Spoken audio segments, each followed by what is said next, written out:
নিবাইরে এটা 4 দিন 5 দিন পর বাতান দিই নিবাইরে এটা ছাড়া আর উপায় নেই নিবাইরে এটা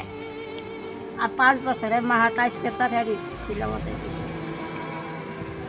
ইনো যখন যাইয়া জ্বালা তখন আল্লাহ তরকারি দিয়ে আল্লাহ পাত খাই তাছাড়া তরকারি পাওয়া না এটা 4 দিনে মাহাতে যাই কান কি তরকারি কি দিছো মানে ইয়ার শাকসবজি মাছের আল্লাহ কান মাছের বিলের মাছের দিন আগে 3-4 মাস ধরে আইনা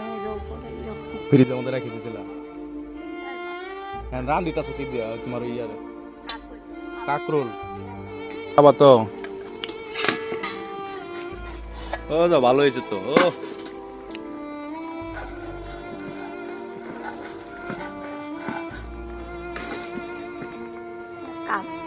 হ্যাঁ একটাই তাও 3-4 দিন খাওয়ার পাবা তুমি তো রান্ধো 3-4 দিন পর পরে রান্ধো কইলাম না কান আর 3-4 মাস ধরে আইনা ও করতে গিয়েছি আমি তো তাই বেগার আনতে আইনে ভাই সালা চাইছে কতটা অসহায়ভাবেই তিনি জীবনযাপন করছেন কখনো এই গাছের লতা কখনো গাছের পাতা কচু শাক এসব তুলেই তিনি তাই সংসার চালাচ্ছেন তার স্বামী মারা গেছে প্রায় 4 থেকে 5 বছর আগে তো আপনারা সবাই দোয়া করবেন তিনি যেন সবসময় ভালো থাকেন